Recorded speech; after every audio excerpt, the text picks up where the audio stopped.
Assalamu alaikum. On behalf of Eid United, we welcome you to tonight's program, Muslims United for Black Lives. Eid United is a nonprofit organization dedicated to uniting Muslims in Southern California. Eid United is committed to providing uplifting and intellectual programs on an online platform to meet the needs of the diverse Muslim community. We were on the forefront during the coronavirus pandemic by providing personal protective equipment to healthcare workers. During Ramadan, Eid United provided daily iftar meals for families and individuals in need. This past Eid was different for all of us, and Eid United made sure we kept the traditions and festivities of Eid by providing treats and goodie bags to the community. Tonight, Eid United continues the tradition of bringing the community together. This past week, we have witnessed our country raising their voices at the systemic racism that continues to threaten our society. We have learned that it is not enough not to be racist. We must be anti-racist. It is our duty as Muslims to stand up for injustice, even if it is against ourselves. We hope our program tonight will open up conversations that may be uncomfortable, but are necessary for us, our families, our society. We have an extraordinary panel of speakers tonight that will address racism at an individual level in our communities to a much broader level that is built into our social system. With that, I would like to introduce our moderator for tonight's program, Brother Shakil Syed. Brother Shakil currently serves as a Regional Director for American Muslims for Palestine, a national education and advocacy organization based out of Washington, D.C. for freedom and justice in Palestine. For more than 2 decades, he served the Islamic Shura Council of Southern California in various capacities, including as its founding executive director for more than a decade. He currently serves on boards of Clergy and Laity for Economic Justice and Death Penalty Focus and has served as the Vice President of the American Civil Liberties Union. Without further ado, I'd like to welcome Brother Shakil Syed. Thank you very much, Farah. I appreciate Jazakallah khair. Welcome to everyone for this wonderful evening. We all are united for our American brothers and sisters, and tonight we will hear from experts from the community, leaders of the community, to inshallah educate and equip ourselves as we move forward. But before we start the program, allow me to take a moment to first thank on behalf of all of us, the leadership and the volunteers of Eid United, who has gotten us all together, and along with our awesome panelists, my dear brother Imam Jihad Safir, brother Akili, Dr. Lamia, and Sister Kenyatta. And I must also record that I was supposed to simply speak today, but the moderator, Sister Amina Qazi, dear sister and a leader in our community, she was going to moderate, but she had some medical needs to attend to, and as a consequence, she excused herself. So I am sitting on her behalf. I ask all of you to join me in making dua that she, inshallah, feels better. And I want you all to forgive me for my shortcomings in moderating this evening, for any inadvertent mistakes that I may make. We have 4 speakers, and each one of them will speak approximately about 10 minutes, give and take a minute. And I would urge my co-panelists to do your best to be within that time frame. I will give you a 2-minute warning by doing that. And then 30 seconds before the 2 minutes expire, I'll say wrap up. And I hope and pray you would forgive me for reminding you for that. And the purpose is simply to ensure that we give as much time as possible for our Q&A and interaction with the community. And to the audience, my request would be to keep a pencil or a pen handy and a piece of paper. Ask questions. All questions are welcome. Between myself and Sister Farah, who just introduced the program, we will try to consolidate questions as best as possible. Not all questions may be asked, but we will try do our best. And the question can be addressed either to a panelist or to all panelists. And this way we can optimize our time together. And inshallah, by 10 o'clock, we will conclude the program, give and take few minutes. With that, I like to lay out the program. So we will have Imam Jihad Safir as the first speaker, followed by, I'm sorry, I would set up the tone first, and then Imam Jihad will follow me, and following that will be Dr. Lamia, and then Brother Akilian and Sister Kenyatta. And my topic that was assigned to me today is really to lift up the issue of racism within our own communities. And so our own communities perhaps also needs to be defined as to who are we referring to, our own communities. And in this instance, it is the community like I belong to, the South Asian community, others who may belong to the Middle Eastern community, people from Central Asia and Europe and other places, other than African American brothers and sisters. And we all, as Muslims, we follow the universal principles that we learn from Quran, the words of Allah subhanahu wa ta'ala, and the prophetic teachings in the context of racism.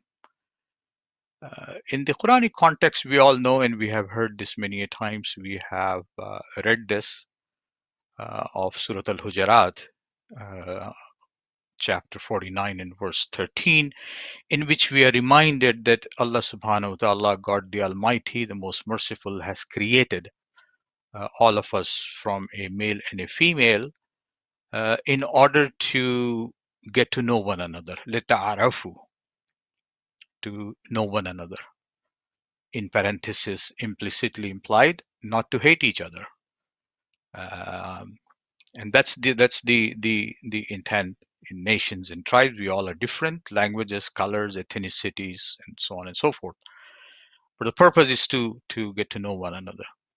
And the ayah concludes with the injunction that none of you, regardless of what your background is, has any significance other than your identification.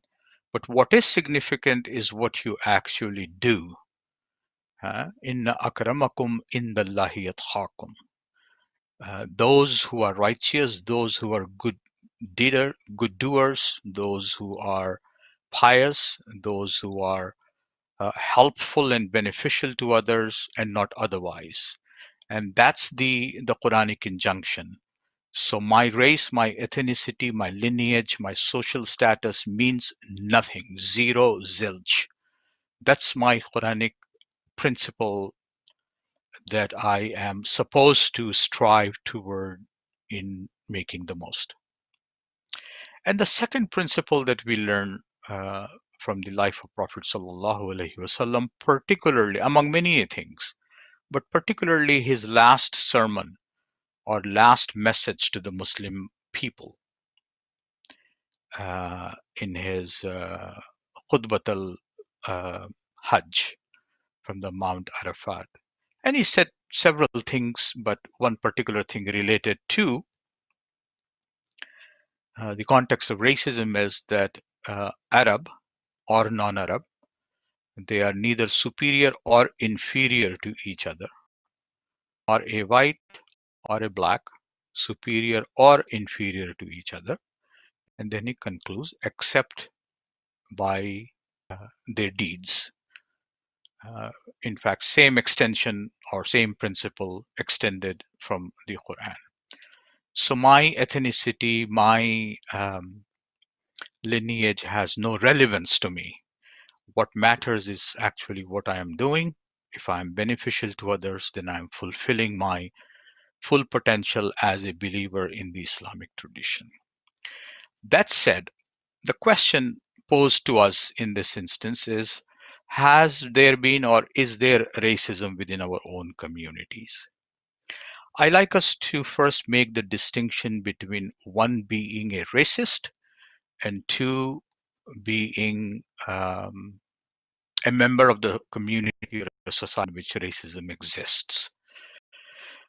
I would venture to say that Muslims are no exceptions. They are human beings, and some of us may be racist, God forbids, and some of us may be anti racist, and some of us may be implicitly practicing racism in our communities.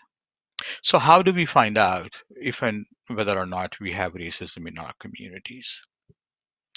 So I wouldn't speak about the individual part. I will speak only about the community part based on my personal experience of over 3 decades in United States and almost 3 decades here in the state of California as an active member of the community and also having had the privilege of serving the community in different leadership positions. So I humbly submit with a sense of deep concern and a sense of realization that yes, within our own communities, racism does exist in various forms. And how do I know this, or how can I support this?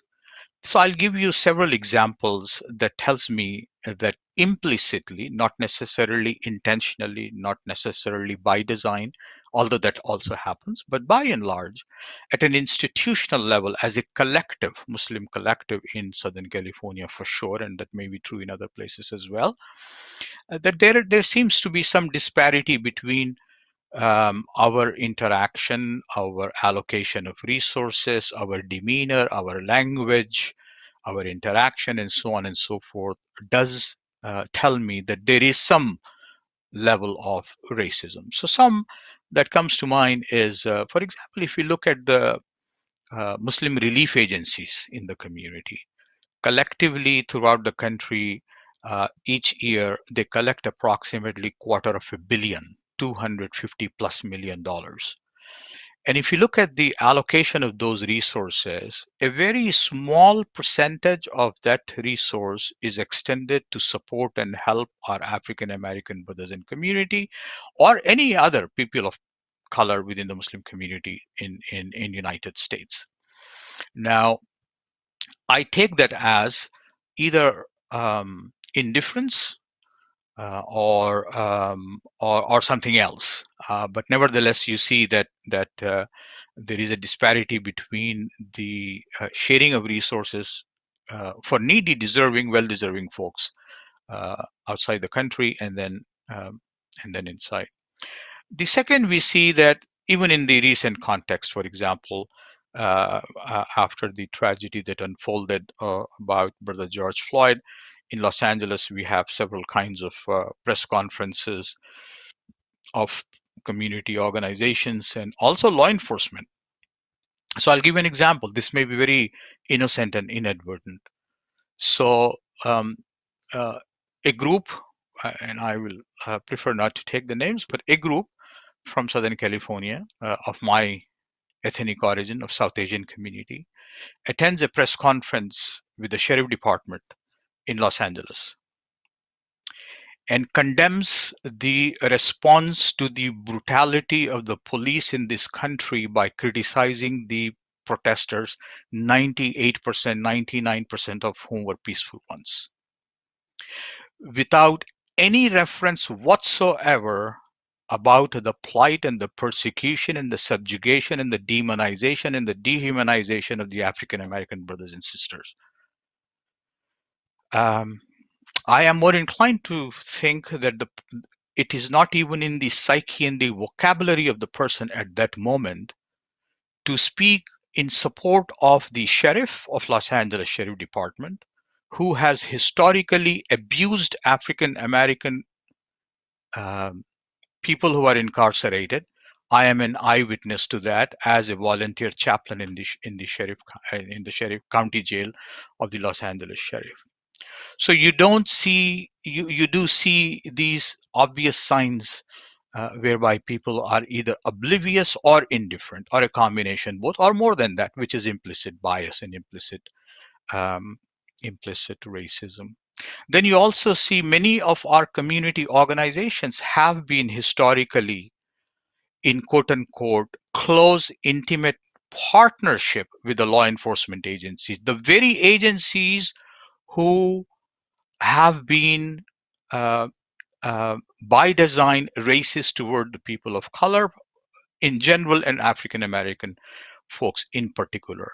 Law enforcement agencies, whether they are local, whether they are county, whether they are state, or whether they are federal. Our community organizations, mosques included, have embraced them, have honored them, and have quote unquote established partnerships with them. But overwhelming majority of these mosques and Muslim organizations do not have the same level of partnership with the African American community. I consider that to be indifference. I consider that to be partly racist. Then we see at the leadership level in the masajid and organizations, the proportion um, of representation of African American Muslim brothers and sisters within the community organizations and so on. They are comprised and constitute at the conservative level 40% of the Muslim total population in the country, but they do not hold leadership positions in that proportion. And I'll close with some of these. Oftentimes when I talk to my um, uh, friends and family members in my community, and I ask them, how many African American friends do you have? How many of them have you invited to your homes? How many of them have you had personal relationship with them when you call them for no reason but just to check on them? As opposed to, how many of you have phone numbers of police men and women and the sheriffs and the FBI and God knows who else? You'll be surprised. And I challenge and encourage my immigrant brothers and sisters, particularly those who are in leadership position, to closely examine and do an introspection of themselves, and you will find yourself in a very difficult situation. The language we use toward uh, the community members that we interact with, um, uh, they are implicitly racist. So I will use some of the terms that many of my South Asian brothers and sisters use out of maybe sometimes affection, sometimes out of love, uh, but how that lands on the people who we are referring to, it is nothing but racist. So when we say kala, meaning black, brother, black brother, why do we have to identify a person by virtue of their skin color? Why can't I just say brother X such and such? Brother Muhammad, brother Zaid, sister Aisha, sister Fatima, and so on and so forth. If you look at the local ethnic newspapers and magazines whereby parents are advertising for their children to seek a match, fair skinned daughter is looking for a fair skinned doctor. Cannot be more racist. There is no other justification and rationale to be using this language in public space by well meaning practicing Muslims. So I think we as Muslims need to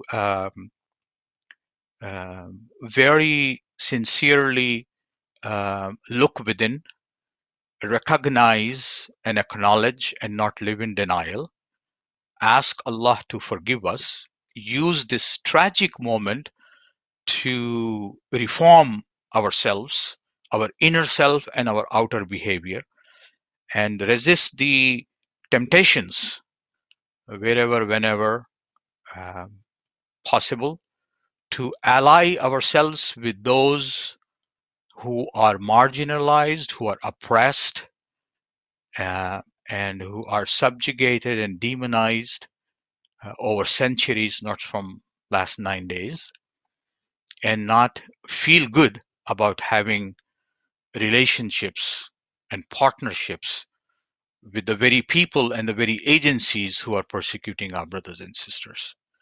So with that, I have given a lot to unpack, and I'll be more than happy to answer questions when my time comes. I would hope and pray that inshallah ta'ala we all will be able to work on these collectively for the common and the greater good. So with that, I will take out my panel hat and put on my moderator hat. I appreciate all of you patiently listening to me, and I would now like to invite you to join me in welcoming my very, very dear brother, respected Imam Jihad Safir. To briefly introduce Imam Jihad, he co-founded Islah Academy, a kindergarten through 8th grade Islamic school in South Los Angeles, and he serves as its director. Imam Jihad has a bachelor's degree in Arabic studies, a master's degree in Islamic leadership, and is now working toward a PhD in practical theology from Claremont School of Theology. Imam Jihad is a lifelong resident of South Pasadena, where he lives happily with his wife and their daughter Sadia. And Imam Jihad is my personal inspiration as I have watched him grow over the last 3 decades, 3+ decades. Perhaps I'm aging myself. And he has grown as a phenomenal leader, a phenomenal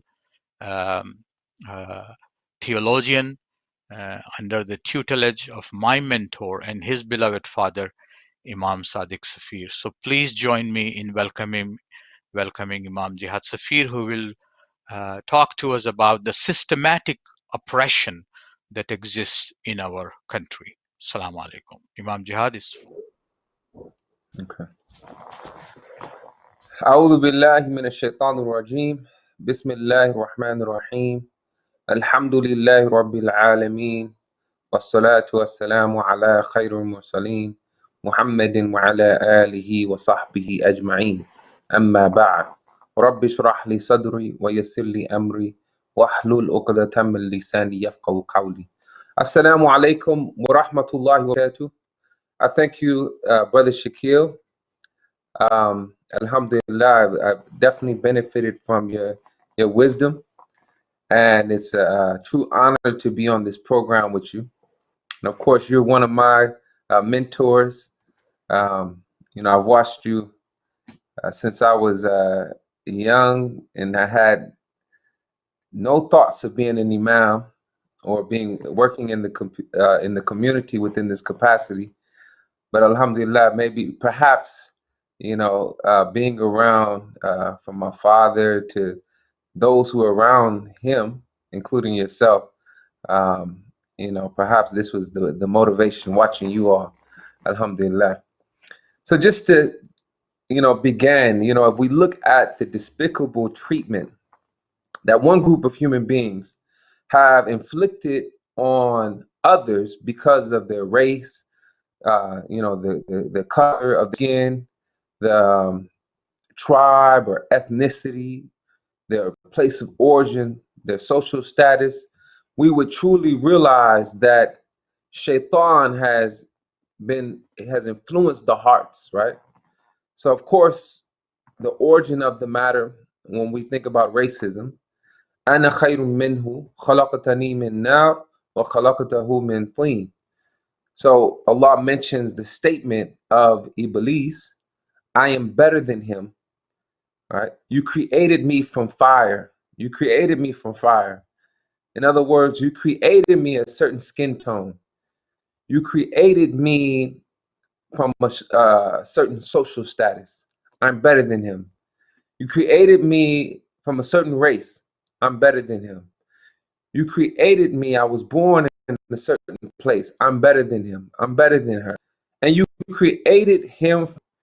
You created him in poverty. You created her in poverty. You created this person a certain race. I'm better than them. You created them from a certain tribe or ethnicity. I'm better than them. I'm better than him. I'm better than her.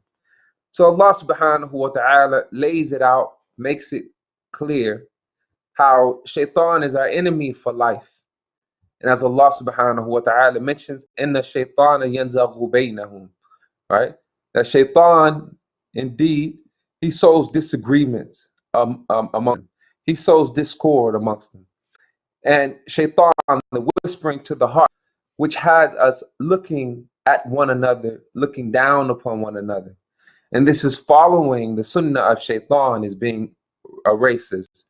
As the Prophet sallallahu alaihi wasallam, he talked about perhaps this highest level of arrogance, of kibr, ghamtun nas, looking down upon others, ghamtun nas, looking down upon humanity, right? Others. So we have shaitan only saw differences, refusing to accept commonalities. And this is really the beginning of unsuriya, racism, asabiya, tribal loyalty, and also qawmiya, nationalism.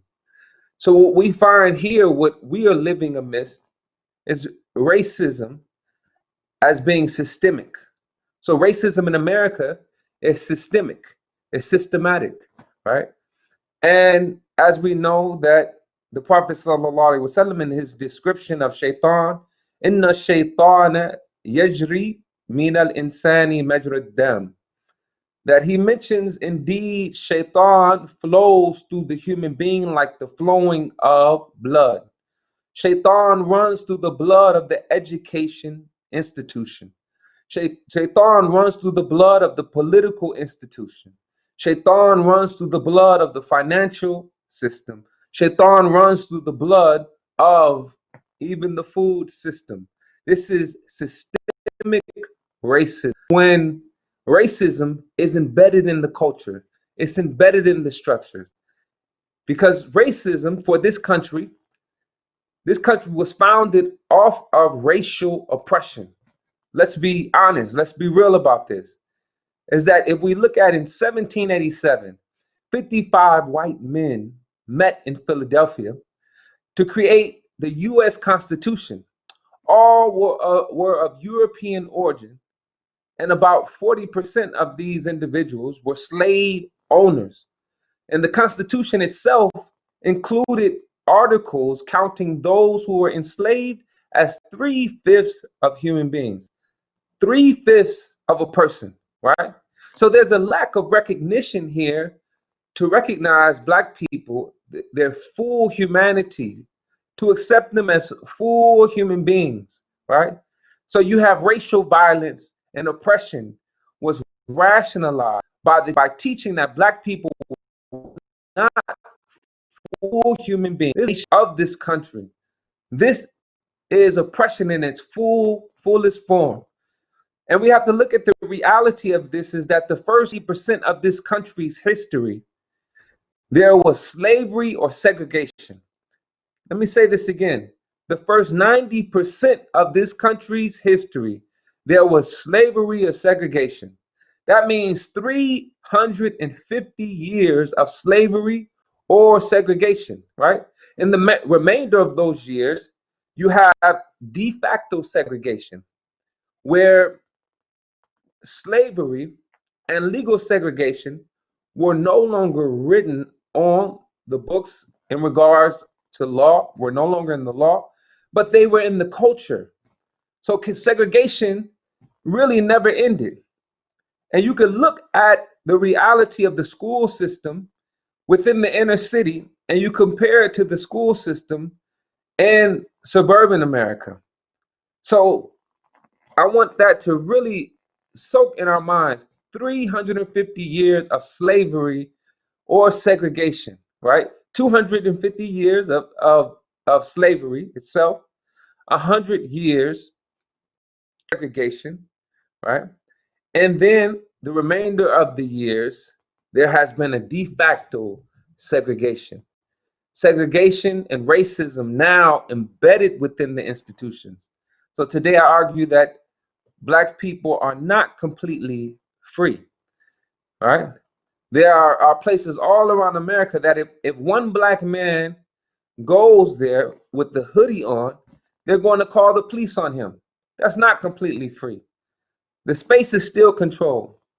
I remember growing up with some of my friends, we knew that there were neighborhoods we couldn't go in because once we step foot in those neighborhoods, they're calling the police on us, right? So that's not complete freedom. And my statement that I want to make is that the intoxication was slavery, right?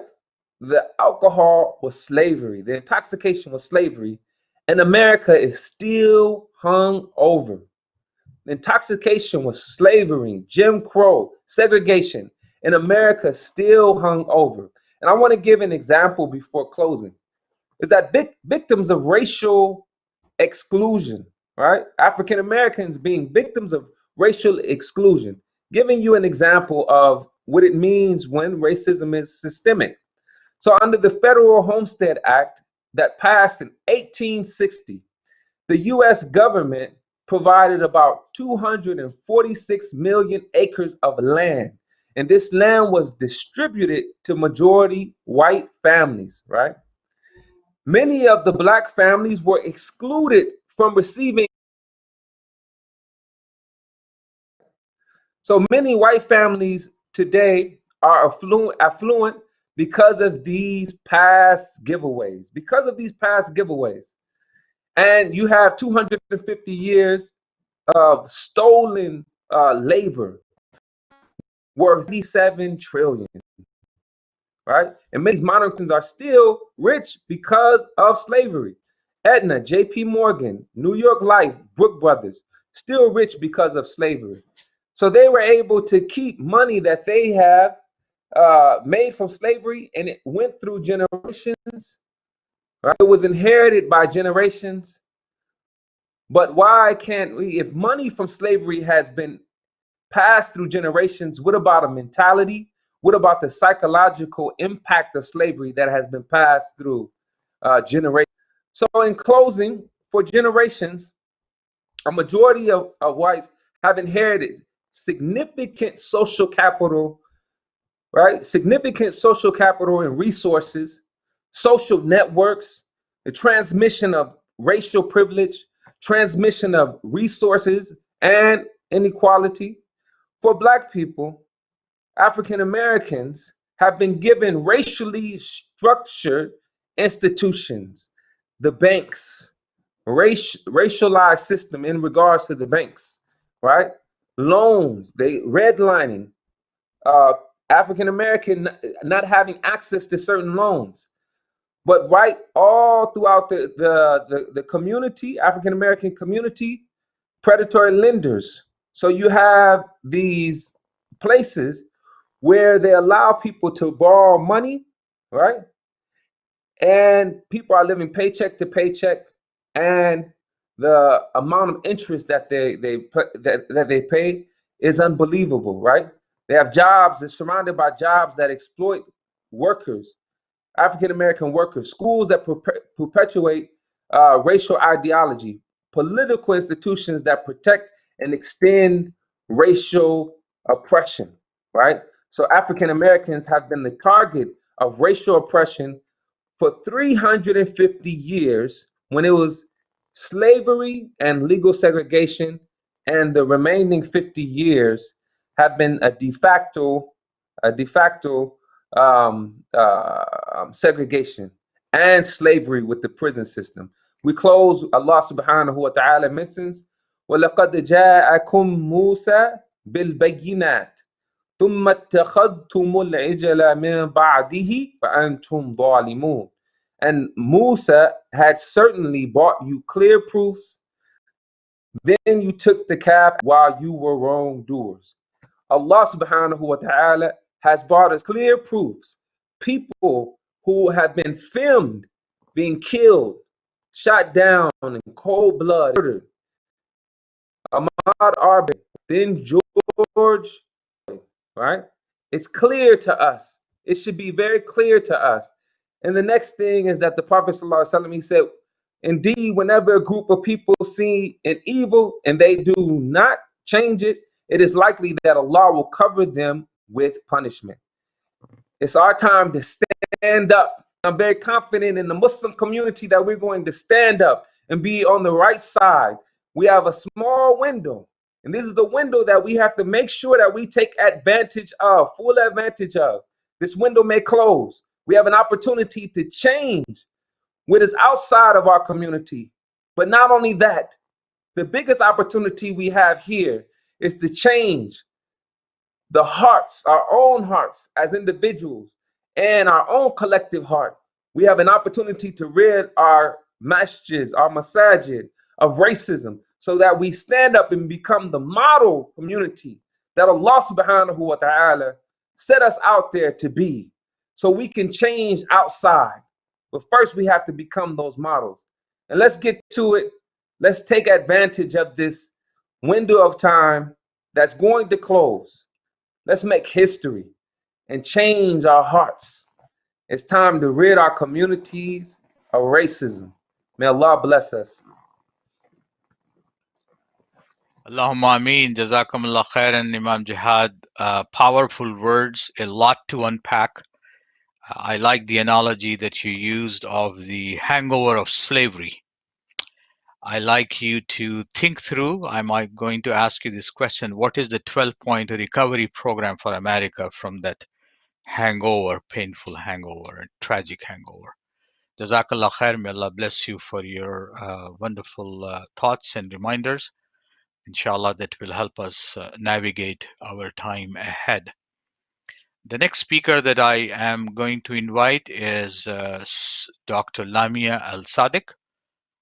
She will speak about the police brutality and the lack of progress in oversighting police and law enforcement. And what are the steps and the measures the system has taken or we have taken toward fixing it? And what are the ways that community can help shape this reform that we so badly need? A brief introduction of Dr. Lamia. She serves currently as the Managing Director of Dignity and Power Now, a Los Angeles-based grassroots organization that fights for the dignity and power of all incarcerated people, their families, and the communities.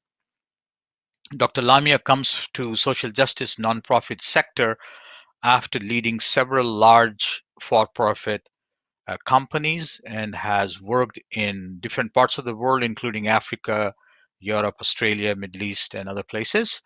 And mashallah, she has a master's degree in training and development, and her doctorate is in global leadership. So with that, please join me in welcoming Dr. Lamia Al-Sadiq to the podium. Thank you, Brother Shakil. Assalamu alaikum, everyone, and good evening. I would like to start off by saying I'm really pleased and proud to be a part of this. I'm very thankful that this conversation is taking place. I think, like many of you, I've often wondered about these issues, and oftentimes our communities don't engage in open conversations about them. So I'm really glad that we're discussing them now. I think that this self-reflection is going to lead to some amazing progress within our communities, as the Imam said. So real quick, my name is Lamia Al-Sadiq. I work for Dignity and Power Now. And I would like to talk about ways for communities of faith to stand against state-sanctioned violence. So let me see if the folks are able to work with my slides. Thank you. So I have a lot of information coming your way, so I wanted to maybe have them in a visual aid so everybody will be able to follow along. So Los Angeles, unfortunately, has a really negative and a very long history of police brutality. Currently, we have over 600 people murdered by police in LA County, and there hasn't been a single law enforcement officer held accountable by the district attorney's office, Jackie Lacey's office. And the communities of LA County, the communities that I work with, definitely know firsthand the grief of having a life taken at the hands of law enforcement. Sheriff Villanueva is the lead of the largest sheriff's department in the country. He's been entrusted with a huge responsibility. He's responsible to enforce the law fairly, to enhance the public trust, and to manage the world's largest jail system. That's something that a lot of people know, that Los Angeles is the biggest jailer in the world. It's not really an accolade or an honor that we'd like to have. The sheriff continues to fail on all fronts of the cost at the cost of the safety and well-being of our communities, and he continues to demonstrate his lack of leadership, his commitment to spreading misinformation, and his inability to fulfill core duties of his position. Now, as the Imam said, is definitely an opportune time to continue decarceration and to call to invest in alternatives to incarceration services and programs. And I'll touch a little bit more on this. The idea is incarceration does not restore communities that actually inflicts harms on it. So the murder of George Floyd was absolutely a ruthless police lynching, and it was fueled by racism, abuse of power, and white supremacy. And it was also fueled by a long history of lack of accountability of law enforcement, which is what my talk today is going to be focused on.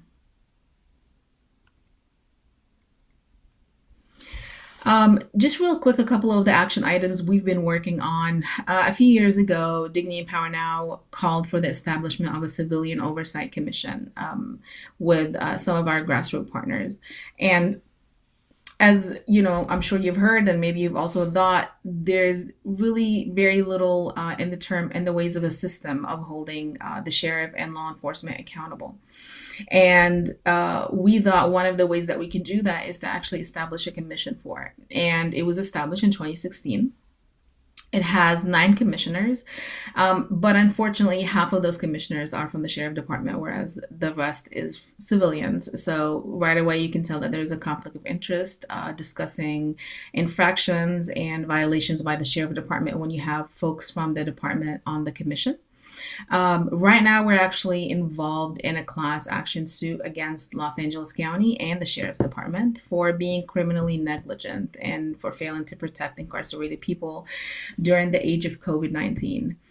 Some of you may have seen the press conference that the sheriff threw. Maybe he had it 2 weeks ago, where he showed footage of folks inside the drink cup, and he proceeded to make accusations that, you know, this is absolutely criminal, it's irresponsible, look at them, they're trying to get infected on purpose, they're trying to get COVID-19 so they would be released. And what this shows is actually 2 things. One is that the sheriff is doing what the law enforcement tradition has taught him all along and what we've experienced with them, which is criminalizing people. They're further criminalizing people who were already criminalized and put in jails in the first place. And the second thing that this shows is that not once did the sheriff think that the footage he's sharing is actually showing his lack of responsibility and the fact that he didn't take any actions towards social distancing measures. So if you ventured out, I'm sure you've seen that Walmart, Vons, every store has, you know, social distancing measures. They have signs for you to, you know, which aisles to walk through, which direction to go, the distancing of 6 feet between people, the footage actually showed that people don't have the ability or the possibility of being socially distant in jail, and he hasn't taken any measures to do that. And that kind of touches on the point of lack of accountability, but also the entitlement, is that oftentimes we look at law enforcement and, you know, in addition to the fact that there isn't a system for them to be held accountable, their approach and their attitude is rooted in their knowledge that they're almost never held accountable for what they do.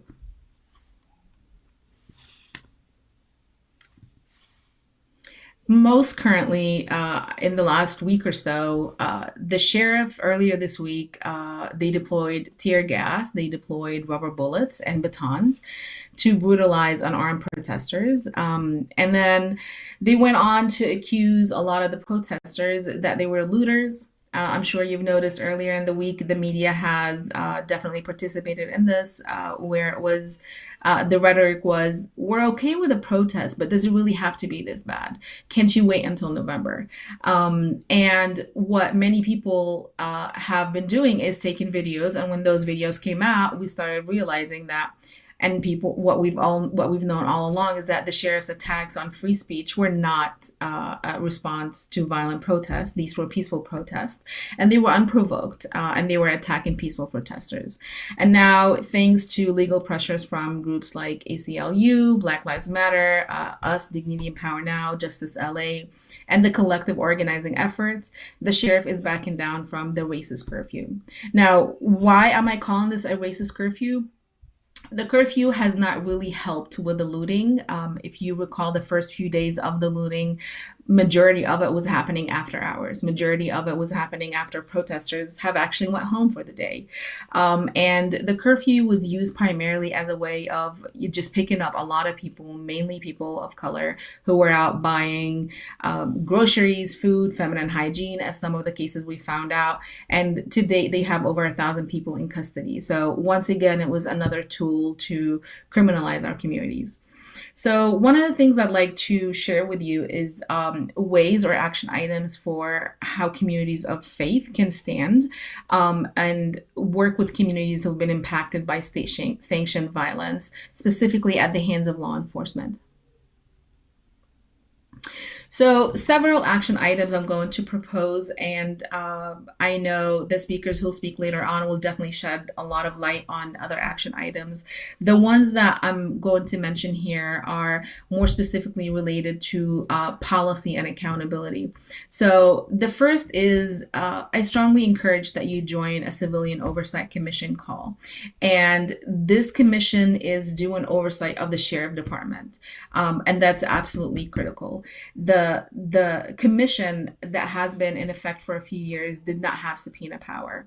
And as I mentioned, the civil society groups like us are the ones who called for the commission to come to fruition and to be established. And after a few years, we realized the sheriff wasn't taking this seriously. We would show up, families would show up, they would talk about how their brother, their sister, their daughter were treated or murdered by the sheriff department. And oftentimes, the sheriff wouldn't show up and there would be no follow-up. We would have absolutely no access to the files or the documents. So another thing that we did, and this was a huge win this past March, only a few months ago, is that we established a ballot measure to get subpoena power for this commission, and we were able to get over 1 million votes to do that. So in our last meeting a couple of weeks ago, we actually issued a subpoena for the sheriff to show up to the meetings, and we're going to continue to do that. I'm sharing here some information I think are really important. You are invited to make public comment. I think being on these calls are really eye-opening to a lot of people. You can always just join and listen in. You would be appalled at a lot of the cases and a lot of the issues that happen. You would be appalled at some of the guidelines and the rules. Folks whose loved ones were killed inside jail have only 60 days, for instance, to file for to contest the coroner's report, and a lot of them actually get the report after the 60 days following the death. You would be hearing a lot about a lot of cases, and it's truly eye-opening. So you can make public comment. I'm sharing the link. You can also submit a written comment if you feel more comfortable, and that goes on the record. If you'd like to just learn more about it and see how to approach this, you can always email me. And we put something together that has the agenda. It outlines which agenda items are relevant to us, the time of the meeting, and then we also have talking points. So we would say, for this point, we propose that we're going to discuss 1, 2, and 3. Here are the latest statistics, and we share that. And you can follow those talking points when discussing it. Next is to learn about alternatives to incarceration. So that's another huge win that the community has been able to do. And I think if you want to further empower, this is going to be truly important. Alternatives to Incarceration was born out of efforts of Dignity Empower Now, Justice LA, and Black Lives Matter. And what we were calling for was to cancel a $3.5 billion jail that was supposed to be built in Los Angeles. And we did, after many, many months and years of working on this. And after we did, we were able to have recommendations to, one, help build a mental health facility instead of a jail, and two, to look into something called Alternatives to Incarceration. And we now have a work group where we, as well as the county, work together on this. As far as alternatives to incarceration, it's really important to keep in mind that problems like mental illness, substance use disorders, and homelessness are honestly better addressed not with incarceration, but they need to be addressed outside of the criminal justice system altogether. There are so many services like drug treatment, affordable housing. They cost less than building a jail, and they can have a better record of success, of course. It's definitely time that we get serious about pulling our money out of incarceration and putting it into systems that actually foster healthy communities and invest in communities. We currently have almost 50% of prisoners in the federal prison for a drug offense, and many severely mentally ill people, multitudes of severely mentally ill people, who were imprisoned. And the criminal justice system actually has a history of making the cases of many of these people deteriorate and get worse. I'm attaching a link here to the Alternatives to Incarceration report. I invite you to read it. It's actually really thorough, and it's showing that, instead of the 3-strike system or the California stop and roll, or the many folks who end up in jail because they can't afford bail, there are so many other ways that we can handle this instead of investing in jails more and more. The next action item is to actually stay on top of the law enforcement budget. And we've been supporting Defund the Police hashtag, and Mayor Garcetti actually announced 2 days ago that he'll be cutting the police budget by $150 million. And we were extremely happy with this. He said he's going to reinvest it in communities of color. And then when we started to dig deeper, we found out that he actually only cut 5% of the budget. So after 10 days of protesting and calls to defund the police, he only cut 5%. Now, what's even more appalling is that after the 5% were cut, the budget for LAPD is still over $3 billion. When you look at this graphic, you can see it's 10-15 times more than housing and community investment. It's 10 times more than transportation.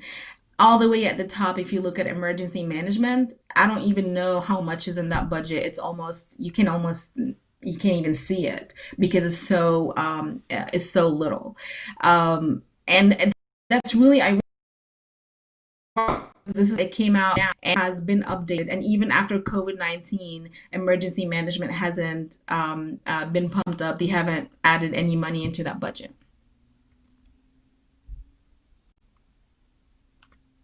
So in addition to the 3 action items that I mentioned, I think what I would like to leave you with is a request to stay organized. I think it's truly important to join a group, either with a masjid or another group, Black Lives Matter, us, any other group.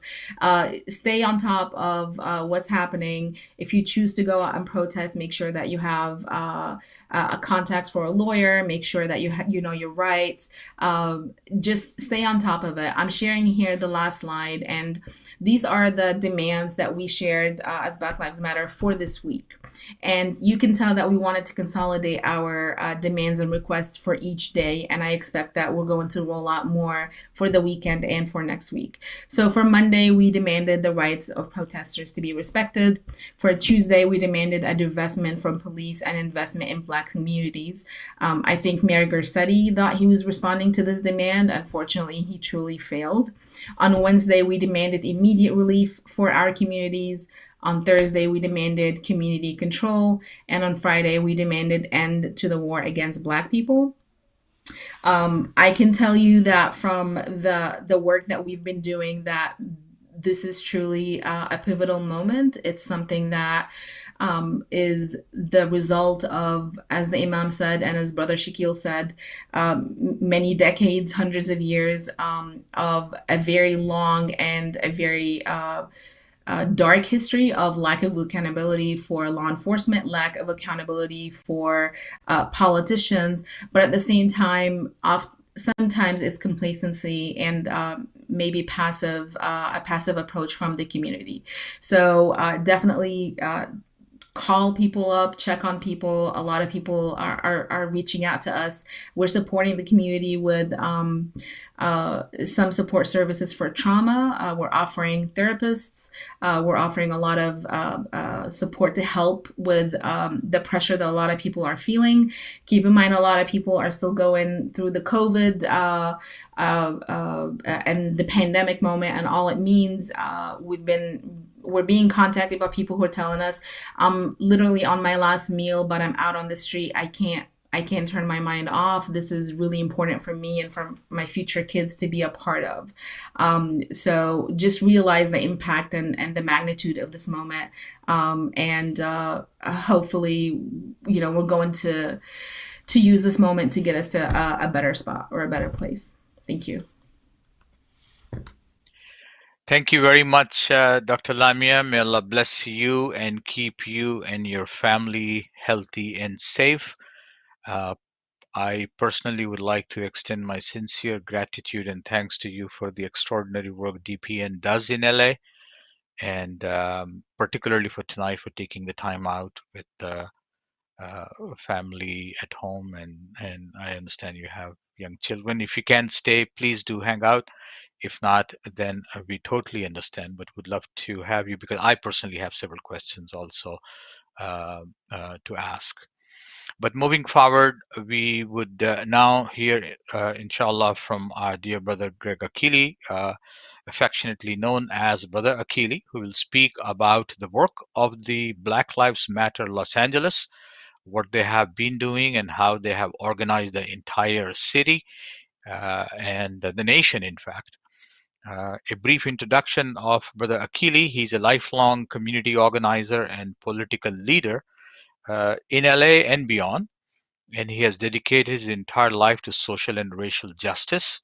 And he directs the Fannie Lou Hamer Institute. Those of you who don't know Fannie Lou Hamer, please Google and celebrate the legacy and contributions of Fannie Lou.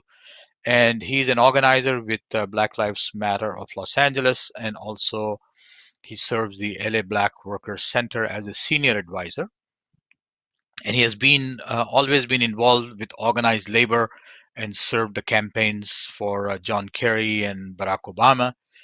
And Brother Akili has earned his bachelor degree in political science from City University, Los Angeles.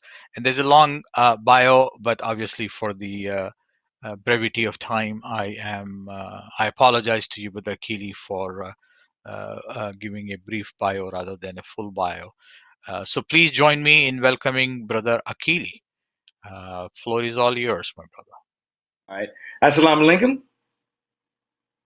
And I appreciate you not going through the whole bio. It's most important that we talk about what's happening now. I'm glad to be here, and thank you so much for having me. I want to start by telling you a little bit about Black Lives Matter LA and how we got started, and then talk a little bit about our campaigns and our programs, and then talk a little bit about racism in America, its impact, and how it shapes and fashions a lot of what we are doing today. So the first thing is, Black Lives Matter LA was started 6 years ago on July 13th, shortly after the conviction or the innocence of George Zimmerman, the person who murdered Trayvon Martin. Many people gathered to hear the verdict and in Leimert Park, and they couldn't believe that George Zimmerman was found innocent. And people began to, it's like, what? And just express themselves.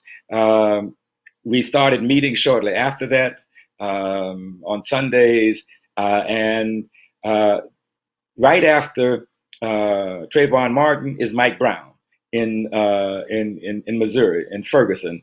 And what has been a hashtag, and Black Lives Matters was started by three powerful women, Patrice Cullors, Opal Tometi, and Alicia Garza. Great organizers, powerful women, and they had been having discussions, texting back and forth and Twitter back and forth, and this notion of do Black Lives Matters, and that's how it got started as that discussion. But by the time that Mike Brown was killed in Ferguson, it was clear that we had to state that Black Lives Matters, and we came together. 600 of us came together in Ferguson. And it moved from a hashtag and a discussion to a movement, an organization. And that's where we are now. Black Lives Matters Los Angeles is one of the chapters. We have 32 altogether, 26 in the US and 4 in foreign countries. And LA is the largest. That's a little bit of background. The reason we got started, what we talk about, is ending state-sanctioned violence in all its forms, social, political, and economic. And that's what we have been focusing on. Here in LA, we have at least 4 campaigns. We have really a lot more, but these are the ongoing campaigns. Our first and ongoing campaign has been for the past 2.5, almost 3 years now. Jackie Lacey must go. The district attorney in LA, and you heard this is from Dignity and Power Now, who we have done a lot of work with and been very supportive and done some great work. But over 601 deaths at the hands of police, no prosecution. It's time for her to go. The second program that we have, that campaign that we have, is in Torrance, around the Christopher DeAndre Mitchell. Here's a young man who was fall asleep in his car in the parking lot. Police roll up on him, open the door, ask him what he's doing, and you can watch the video. He's got his hands out like this, and within 7 seconds after they ask him what's he doing, they shoot him. And we want justice for the families and certainly accountability from the police. The third program is Los Angeles Police Commission.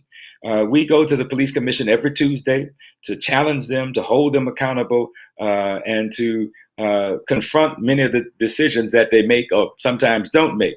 And that we've been doing that for over 5 years. Many of us have been arrested there because they tried to intimidate us, or they tried to think that somehow or another they would surround us with police and we would stop. But that's an ongoing program. And then our last one, 24-hour fitness boycott. 2 black people, 2 black men have been killed at 24-hour fitness. Dennis Todd Rogers. There was an argument, and they called the sheriffs on him and caught him in the parking lot. And some words were exchanged. They thought he was going for a gun, the usual, and they killed him. And the same thing with Albert Ramon Dorsey. He was at a 24-hour fitness on Hollywood. He was getting out of the shower, and the employees called the police on him, said that he was in the wrong part of the facility and wouldn't leave. So they called the police. They show up on him. He's coming out the shower. You can hear the police go, "Hurry up and put your clothes on." He responds, with some choice words, and the police said, "I ain't got time for this," and they try to handcuff him.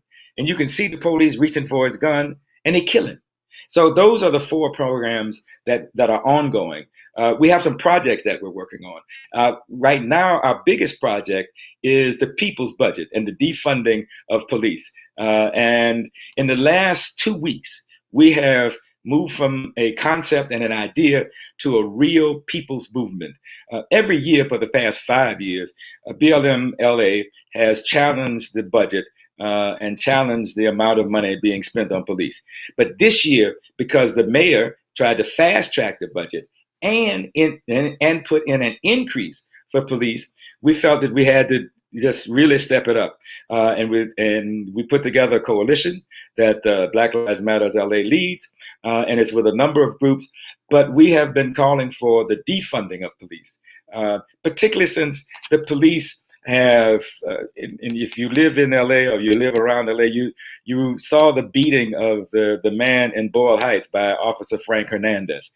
In the police have been putting innocent names, innocent black and brown names, in the gang database. LAPD is among the top 5 police forces that kill its residents, and for a few years straight, they were the number 1. And we don't think you should reward that kind of practices by giving people more money. So we have been opposed to the increase, and we have moved the needle. We've got to push it back. But as you just heard, it's a cut of only 5%. No, we want defunding. We don't want them to get it. The police already get 53% of the general funds of the LA budget.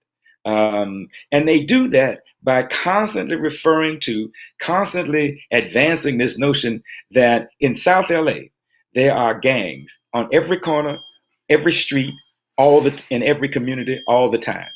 And that, of course, is fear. And they're promoting fear. And it's much the same way as some people have promoted the fear of Muslims by always connecting Muslims to terrorists. And it's one way that if you make that argument, you can get more resources. Well, that's the same thing that the police are doing. Gangs everywhere, and we got to do something about the gang problem. And we need more money, we need more toys, we need more technology and all the rest. And they've been using that for years. And now we are saying, no, you can't do that. We need to look at public safety differently. So those are the things that Black Lives Matters is working on, a little bit of our background. And a couple of things I wanted to address before I move to Sister Kenyatta. One is I want to at least talk about racism. And the way that we see racism is the capacity and power to deny and degrade a people's history, humanity, and right to freedom based exclusively upon race. And in America, there are 4 conditions that Black people have to deal with: institutional racism, white supremacy, institutional racism, individual bigotry, and mass denial. And those 4 conditions have followed us ever since we have been here. From 1619 to 2020, those conditions have existed for us. Now, the last condition, the mass denial, didn't used to exist. But now, in America, there are no races. And if you talk to people, I'm not a racist because, and they give you all these excuses about why they're not racist. But if you look at the public policy and you look at the institutions, you can see that they have resulted in racist positions based upon the bigotry. And finally, one of the things I want to talk about and I want to encourage people to think about is how we can work together. Because what has happened now with the murder of George Floyd, this is a continuation. In my lifetime, I've been through the murder of Emmett Till. I've been through the murder of 4 Black girls with the bombing of the 16th Street Baptist Church. I've been through Trayvon Martin and now George Floyd. It takes the death of Black people to move this country into what it should, in the kind of principles it should be. And so it shouldn't take that, but that's what it has taken. This is a moment. There is an opening, and because it's a moment, we want to move it from a moment to a movement, to build up the movement, to increase the movement, to advance the movement. Because if we don't, we'll be back here again. And as we are speaking, there's probably, that's happening. In LA, we have our own George Floyds. Young man was killed at the Crenshaw Mall. Gashario Mack, Albert Ramon Dorsey, Keith Bursey, Kenneth Ross. We have a number of killings in right here in LA that are as bad, if not worse in many cases, than what you saw with George Floyd. And so we can't turn to Minnesota without first looking to LA. And so part of what Black Lives Matters is about is making sure that, 1, we get justice for the families, Two, that we hold police accountable, and that means firing and prosecuting them. And that means having people in position that are willing to do that. So that's a little bit about what Black Lives Matter is doing and has done, what our programs, and what we will continue to do. And one of the things we believe in is that we don't believe, rather, in polite politics. We don't meet with people. We don't just meet with people for the sake of meeting with them. And we are willing to challenge, confront, and disrupt if necessary. Because if you look at the progress America has made, it's always been because people were willing to confront and challenge and disrupt. And so those tactics, those approaches work in order to make substantive changes. So Black Lives Matter is about ending state-sanctioned violence in all its forms, and social, political, and economic. And one way that we have to do that is first working among Black people, because we are unapologetically Black. Secondly, it is developing allies and building support in broader realms, because we know we can't just do it by ourselves, but we can certainly always be in the leadership of it because we are impacted by it. So I want to thank you all for giving me this opportunity. I hope that I'm going to stay on and try to respond to some of the questions that you have. But more importantly, I'm glad to have this opportunity to share with you about what we are doing, why we are doing it, and the impact of it. So thank you so much. Brother Akili, may Allah bless you. What an enlightening conversation, and the history that you have taken us from Emmett Till to George Floyd. What a story, what a history. Certainly, it cannot be capsulated in a matter of few minutes. Inshallah, we will invite you back to the community to really learn from you of the historical tragedies and experiences, and how can we organize ourselves moving forward, availing this momentum at this time. Thank you again. With that, I'd like to invite our sister Kenyatta Bakir. Many of us know her very well. She is a sister that keeps all of us on the toes, including Imam Jihad Safir at Isla LA. So Sister Kenyatta will speak briefly also about the collaborative work of Muslim ARC, known as Muslim Anti-Racism Collaborative. And their focus is to end biases and racism within the community through educational tools. And Sister Kenyatta will speak, and after that we will go into Q&A, and as best as possible we'll try to keep it by 10 o'clock or 10:10 at the most. Sister Kenyatta is a native Los Angelino, and she has a BA degree in child development and master's in early childhood education, and she too is undergoing her PhD in interreligious studies in Claremont School of Theology. And she's a lifelong educator and has served and consulted schools in various capacities as a teacher, as a director, and also as a principal. And she is a senior trainer with Muslim Anti-Racism Collaborative, and indeed a proud member of Black Lives Matter Los Angeles. Sister Kenyatta, take it away. Assalamu alaikum. Can you hear me? Can you hear me? Okay. You can hear me? Okay, Assalamu alaikum. I'm so grateful to be on this call tonight. Forgive my tiredness. I was on another call prior to this, but I felt compelled to be here. My dear esteemed Baba Akili is what I call him, reached out to me to make sure that I was on this call as well. And I'm grateful to all of the previous people who spoke, as well as Imam Jihad, and laying that historical foundation, as well as Baba Akili, and as well as Lamlia. They all outlined exactly the sentiment that I hold as well, and knowing that everything that they have laid out, I won't go into too much detail, but what I will do is try to expound and build upon and talk about Muslim Anti-Racism Collaborative and how we relate the work with Black Lives Matter. I came on with Black Lives Matter Los Angeles as a member probably around 4.5 years ago, right when we were doing the encampment in front of City Hall. Some of you may have heard about that, right after the murder of Riddell Jones. And initially, I was just kind of just watching and seeing and supporting my friend, Melina Abdullah, who I've been friends with for 20 years. But I felt this great surgence to want to be a part of the movement.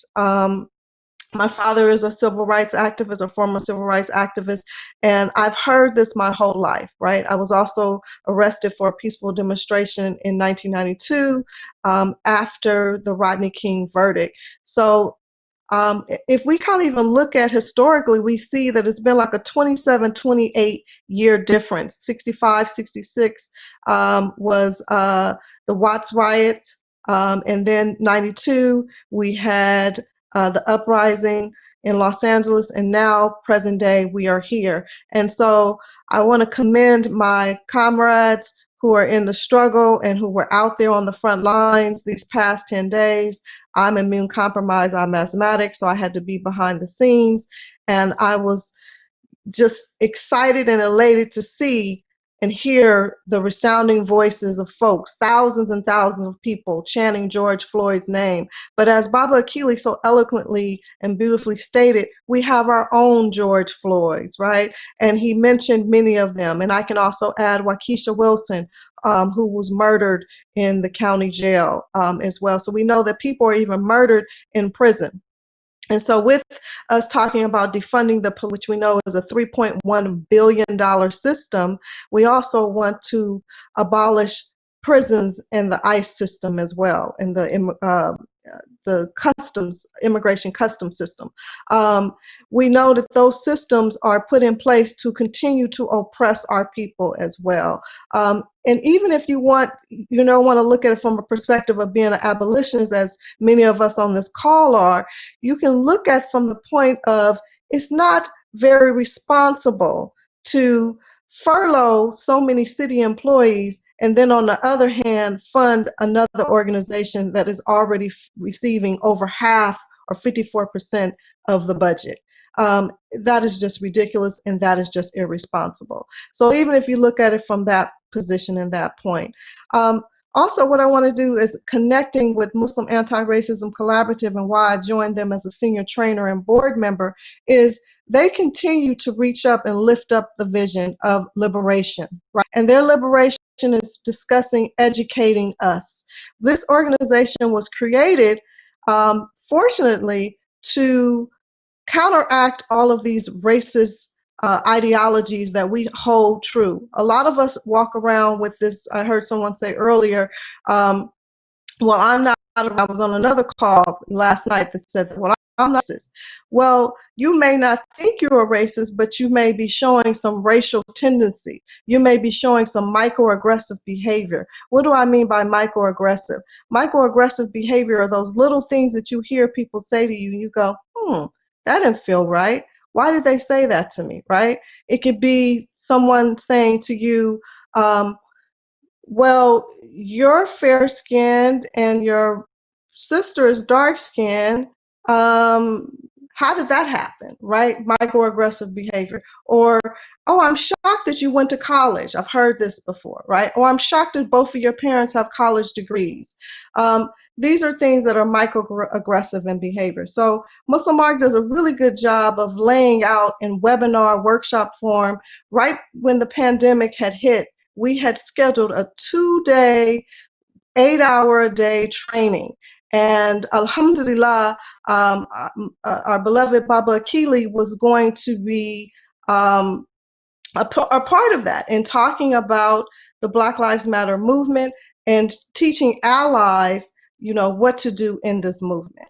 And unfortunately, we had to cancel it because of the pandemic, but now we have put everything in webinar form. So we provide anti-racism training and education resources to address the intersections of Islamophobia, xenophobia, and systematic racism.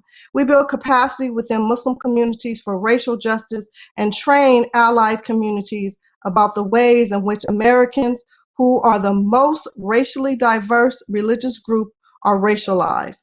And three of our purposes are: we create anti-racism curriculum and programming, we connect a network of anti-racism leaders through digital media, storytelling, and dialogue. Lastly, we cultivate solutions for racial justice through leadership development. And we've also been really on the front lines in in this kind of rapid response thing. We've worked with Black Lives Matter. We've done different things as it relates to workshops for Muslims for Black Lives since 2015. Our executive director, Margaret Aziza Hill, won a Changemaker Award for her work with Black Lives Matter as well. And so now we're in the developing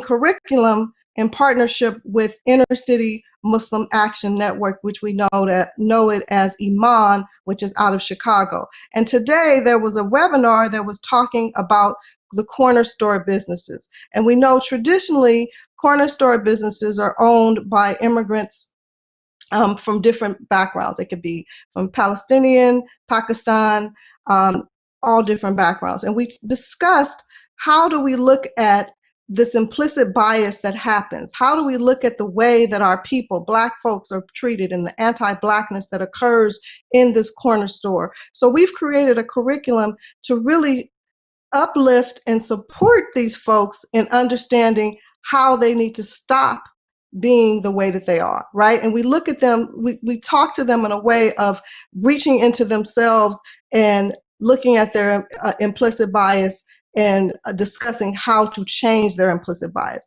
We know that people on this, watching this live, may have family members that are really being microaggressive in demeanor and sometimes downright racist. So as Baba Akili stated, we call people out. In Islam, we want people to understand that this is not behavior that our beloved prophet did. We know of his last sermon and how he spoke of no Arab is better than a Black person and no Black person is better than a white person. So we want people to live that life, right? We need to go back to our roots and our understanding. We have it, that's all lined out in the Quran and Sunnah. We just need to make sure that we abide as well. And lastly, what I would do is implore people to make sure that you listen to the resources that were given tonight.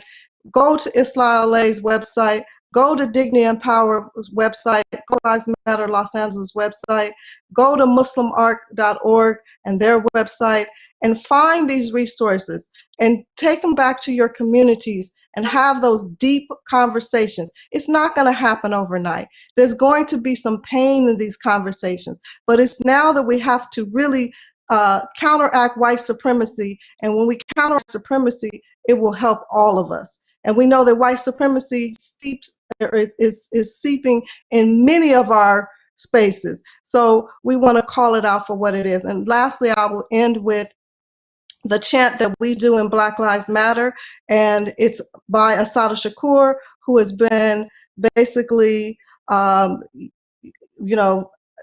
ostracized from our country, right, and is in political asylum in Cuba. And we lift her up every time we say this. So it's our duty to fight for freedom. It's our duty to win. We must love and protect one another. We have nothing to lose our chains. So Ashe, Amin. Thank you. And may Allah bless you for being back to back teaching us of the extraordinary work and time that you're putting in to heal ourselves. Now we will get into the Q&A, and those of you who are watching, I would urge you to look at the bottom of your screen, and you can text your questions to 417-9-UNITED or 417-986-4833. With that, I would like to re-invite all of my awesome esteemed colleagues and panelists, and would I have some questions already, so I'm going to try as best as possible. I know you all are tired and you have done multiple programs today, so I beg your forgiveness for keeping you late. It's 9:55. We will try to wrap up in next 10-15 minutes. So I'm going to consolidate some questions and give those questions to each one of you, and then you can try to summarize your answer as best as possible. So first set of questions rather, I'm going to ask Imam Jihad, and they are as follows. And they're all related also.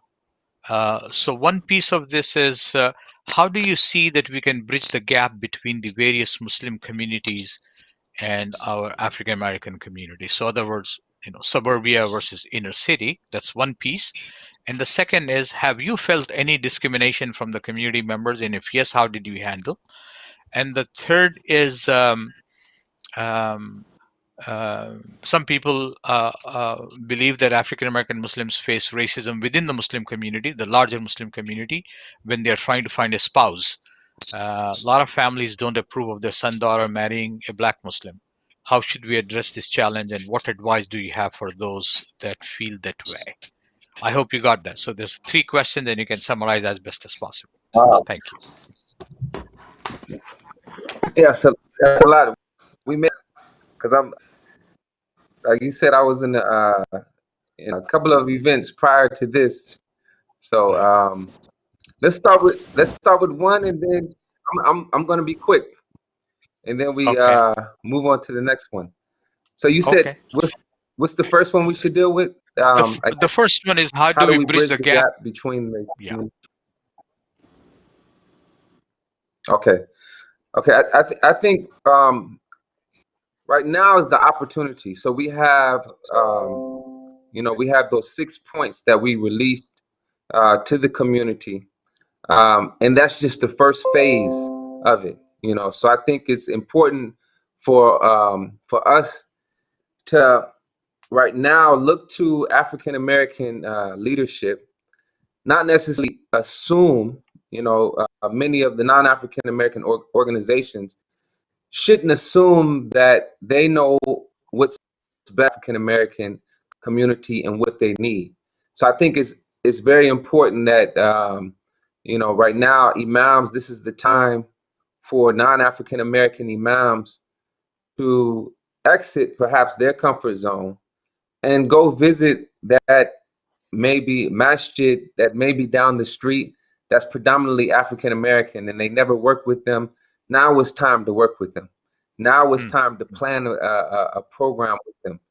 We have a few initiatives coming up. I think this is an opportunity for us to deal with this issue of racism together. We have on July 4th, this is going to be a ride out. We asked the community to come and participate. We'll be meeting at Isla Lay. We'll have more information on that later. We also, on July 3rd, we have what is called Bilal Friday. And this is in recognition, of course, of Bilal bin Rabah. And then also, Saleh Bilali or Bilali Muhammad, former enslaved Africans who, were in America. So we have, bridged their narrative. And also Imam Waddin Muhammad, when I was younger, we didn't call her Black or African American. A lot of times we called ourselves Bilalians. Of course, this is old language. We're not trying to bring back Imam Waddin Muhammad. He also talked against us bringing back the language of Bilalian. So we're not doing that. We're saying this is Bilal Friday. This is a day in which we place African American leadership, hopefully across the country, front and center. And it's an opportunity for the community to hear the story of first individuals who, these were descendants of the Sabiqun in America, the first in America to perform salat, to establish religious institutions. It's an opportunity for us to honor that accomplishment. Many of our sisters, they're able to walk in the neighborhood, in the inner city neighborhood, with no problem with their hijab, because they get the respect because Muslims have put in work for them to be able to walk freely. And then also, these are individuals who, remember, the country was founded and built off of slavery. I mean, from our institutions, some of, you're talking about some of the financial institutions that we benefit from. built off the backs of those who were enslaved.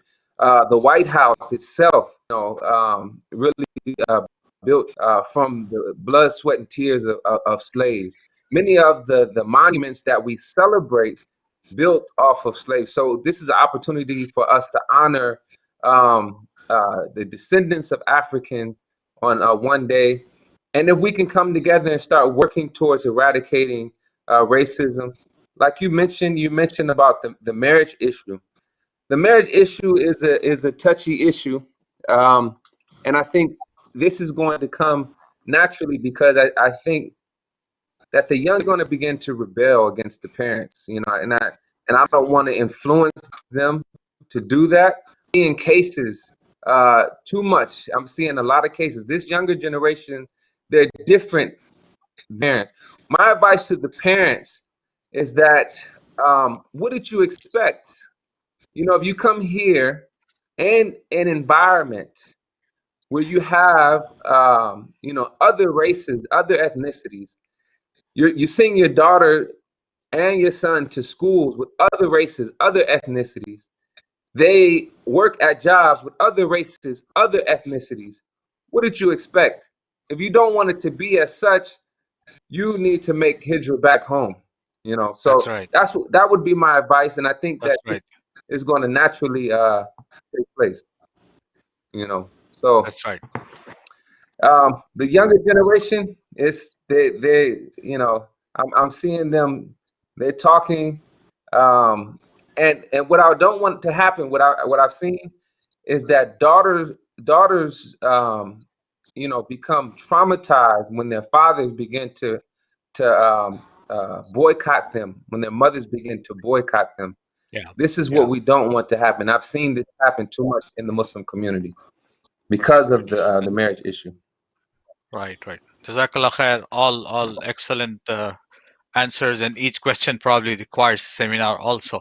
But the last question to you, Imam Jihad, people are asking, have you personally felt some sort of discrimination in the interaction that you obviously have done and continue to do extensively in the larger Muslim community? And if you have, then how did you handle that?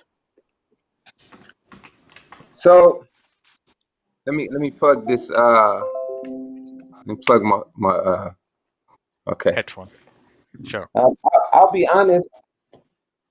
I'll be honest with you. Is that just being an imam? I have imam privilege. However, I go okay. So I'll give you an example. Yeah. When I had no name. California, I had, alhamdulillah, my father's son. That worked out, but only to a certain extent. So I had no name, and it felt like, I'm young. I recall being in my 20s, going around giving talks everywhere. I'm sure making plenty of mistakes.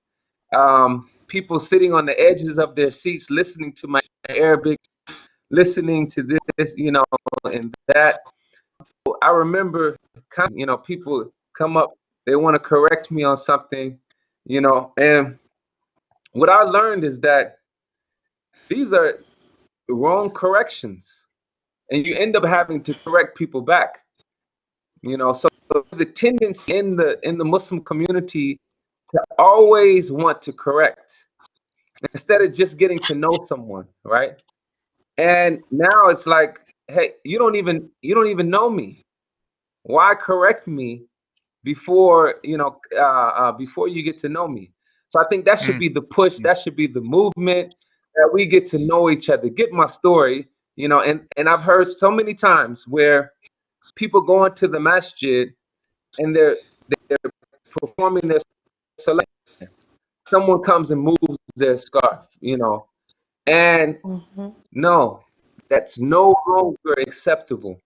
We need to get to know each other, and this is we can back this up with proofs from Quran. Correction without consideration is a problem, an issue within the community, and I think that I'll give you just real quickly. I've went in places. So again, I have imam privilege. So when I come in, I'm jihad. But when I bring people with me, I've been through too many situations where people don't want to come with me because people are looking at them, embracing them. There's no there's no hospitality, Mhm. but they're paying attention to who's the fit. So there's a problem in the community. I think we need to get better in our hospitality. Learning how to embrace each other, going beyond the salams, going beyond assalamu alaikum. So I've gotten a lot of that from people who are with me. They'll complain. One of my friends said, "I'm not going to those communities anymore with you. You can go by yourself." So I've gotten that before, and I just think it's a matter of hospitality and getting rid of these stereotypes that have been perpetuated by, of course, mass media. And I brought one young brother with me, and one of the young youth in another masjid. He said, "I think you must be from a gang or something." Stuff like that. And this is these stereotypes. Again, we're ashamed. I want to say this, and I'm done. It feels like we're ashamed of, especially those who've converted into Islam, right? That we're ashamed of our brothers and sisters.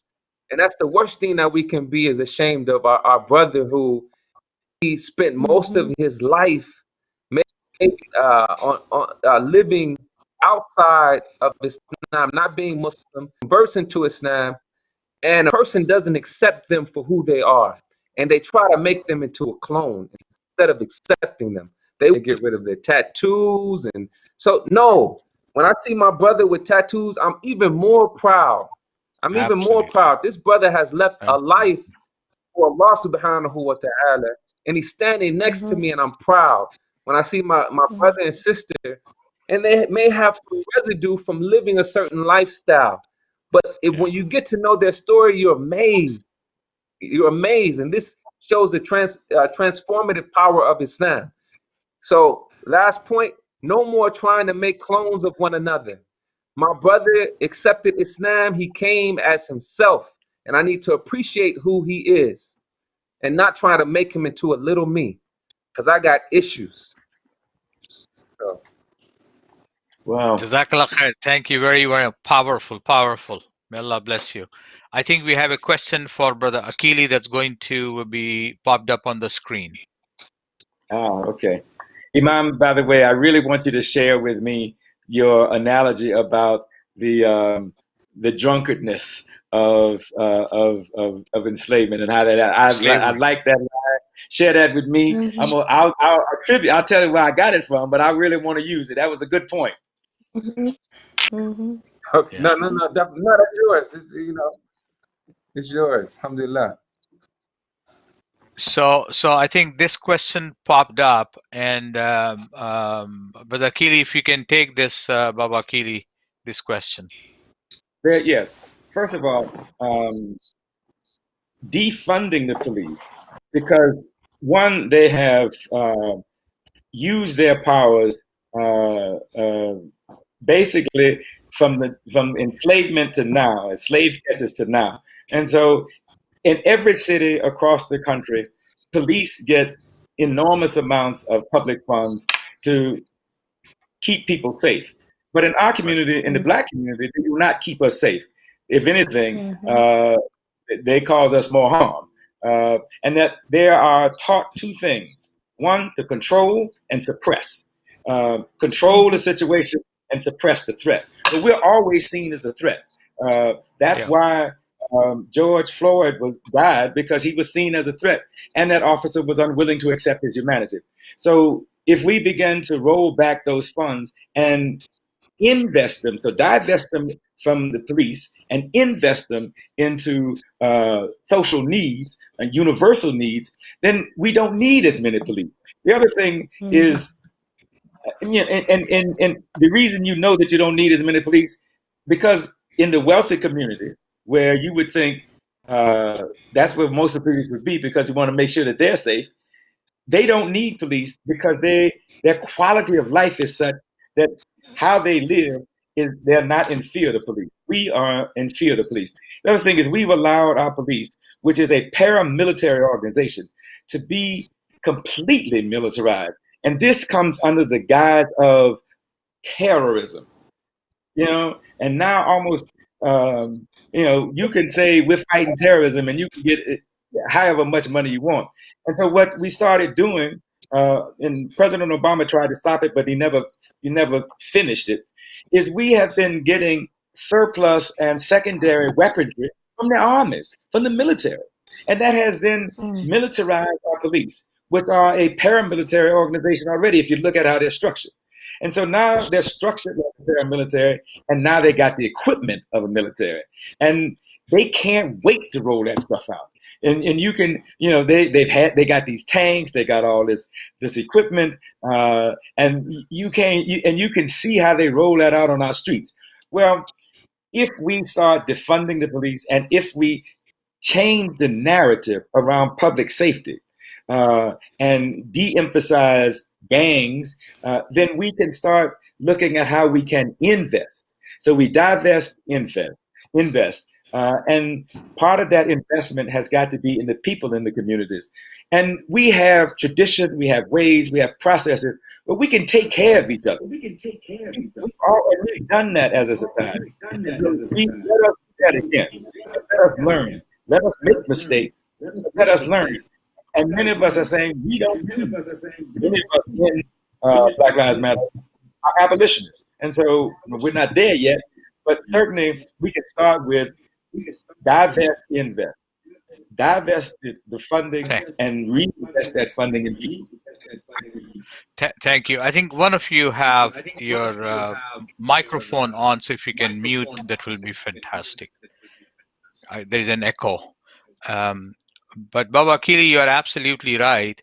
The police can have body armor, most expensive semi-automatic guns, shields on their faces, top-notch helmets and boots, and fancy cars and tanks, but our nurses and healthcare workers cannot have a dollar mask.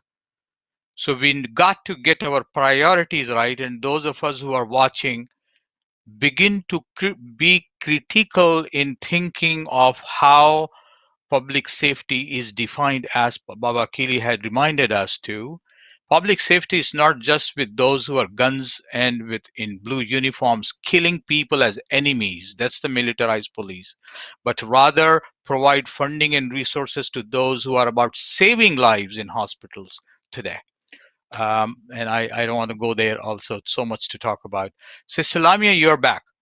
I agree that Mayor Garcetti has graciously, quote unquote, announced $150 million cutting the budget from the LAPD. I'm sure you're going to concur with me that it is not out of his goodness of his heart, but it is because of the power of the people and activism like all of you who have forced his hand. This is not a progressive democratic mayor as we think he is. He is just another part of the machinery and a cog in the machinery. My question to you is there a campaign and a call to also call for budget reduction for the county sheriff?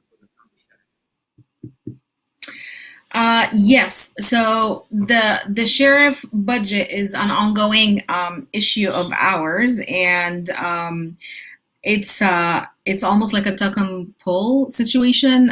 Just to give you an example, at a recent board of supervisors meeting, we were discussing false arrests and the sheriff injuring and murdering people, and we were talking about the families and the trauma that they go through. The sheriff actually countered with a request for more funding, saying, okay, well, we messed up, we would like to have more money so we can hire people. I need to have people who will show me what to say, and we'd like to visit those families in their homes to talk to them about what we did and to take accountability.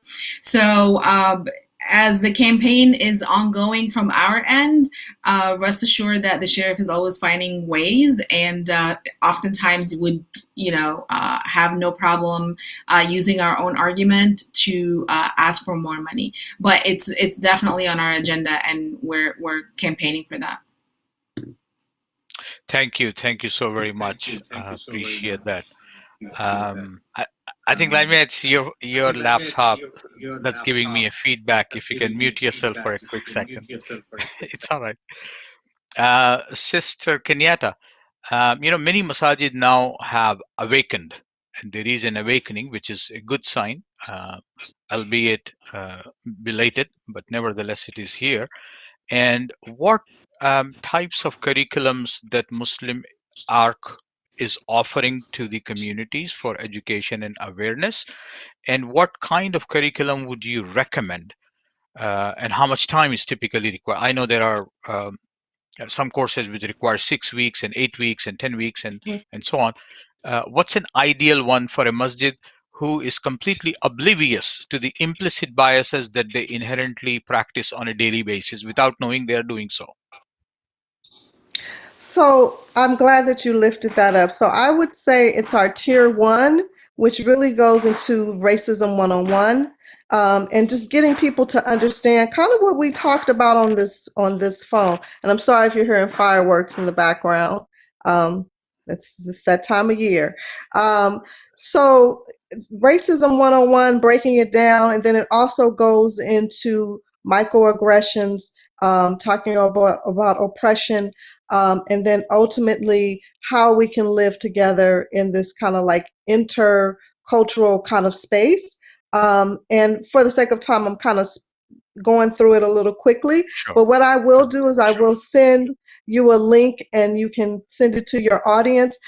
They can also go on to muslimarc.org and request a booking. We also do tailor-made kind of things. So one thing, let me kind of mention 2 things.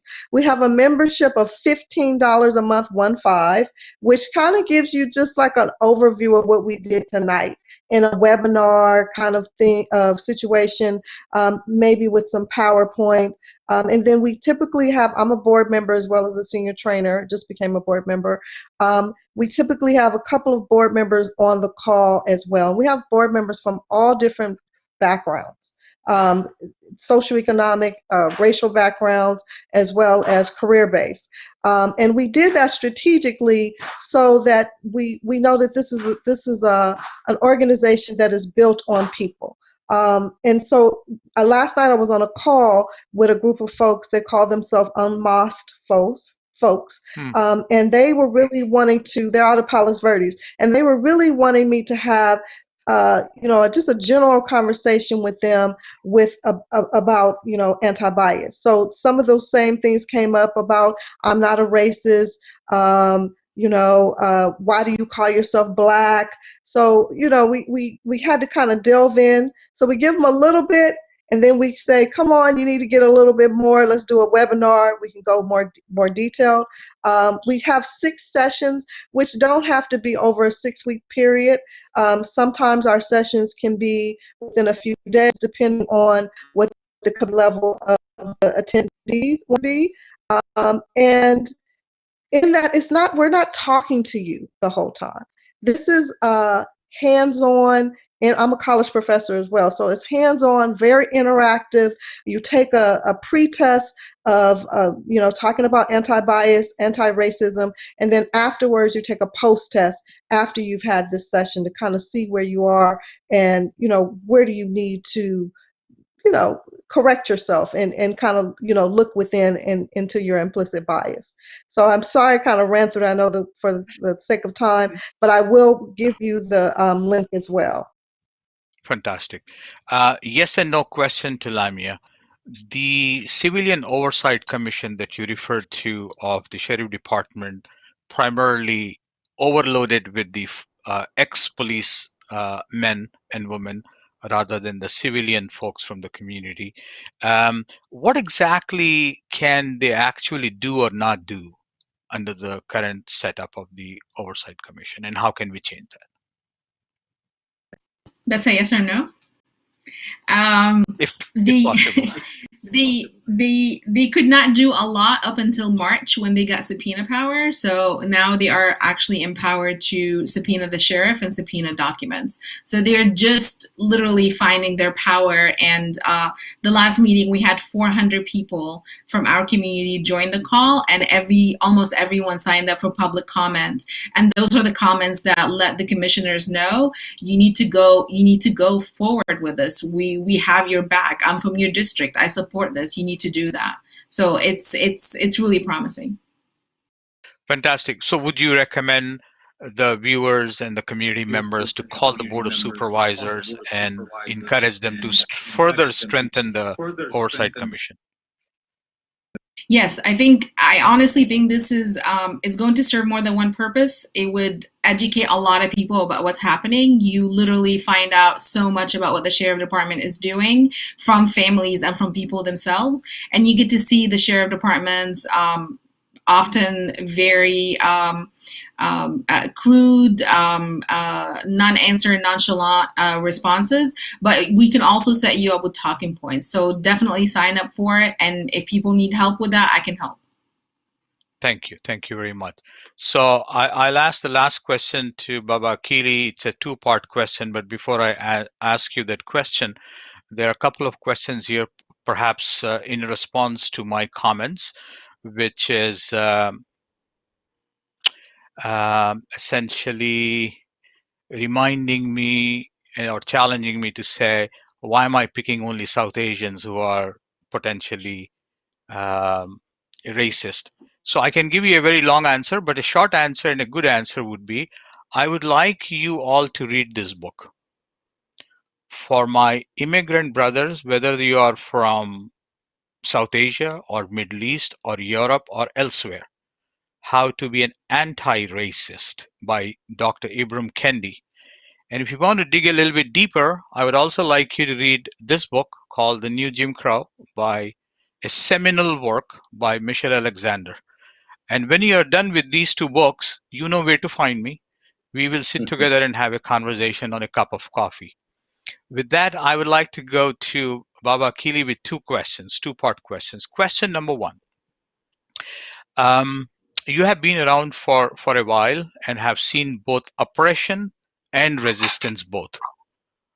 From the time of Emmett Till and the Alabama school bombing of 4 young ladies who went to school.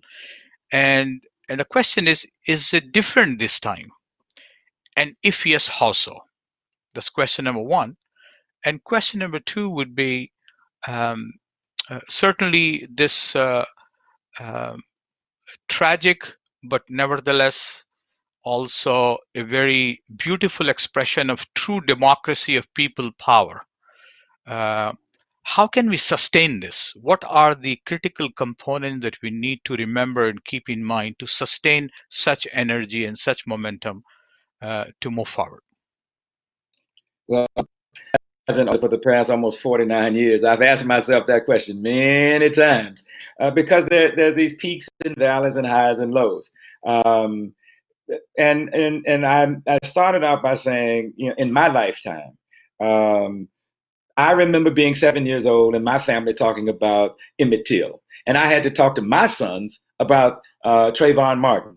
The difference is that all the work that has happened between Emmett Till and George Floyd, the constant challenge, the constant confrontation, the constant willingness to not accept what is. Now, sometimes that rock has been pushed faster, and sometimes it has just kind of moseyed along, in part because we want to accept the best of America. We want to accept that the beliefs that Americans have laid out about democracy and all the rest. And so we want to always give our oppressor, in many cases, the benefit. But they don't live up to it. They revert back to white supremacy, institutional racism, and that individual bigotry, and then the mass denial. In large part because the enslavement of Africans and the apartheid system that they built is now become a part of the American fabric. It's a part of the culture. And even if, as we are moving forward now, I think the real difference is the pace. Because we have access to information faster, because we can communicate with each other faster, and because we can see, feel, and understand what's happening now. That's the biggest difference. So there was an opening after Emmett Till. There was an opening after the church bombing. There was an opening, and slowly it closed. I think what is happening now is a little different, because of the technology, because of the speed, and because of the just general sense of outrage that people are feeling. So for me, it's a question of pace.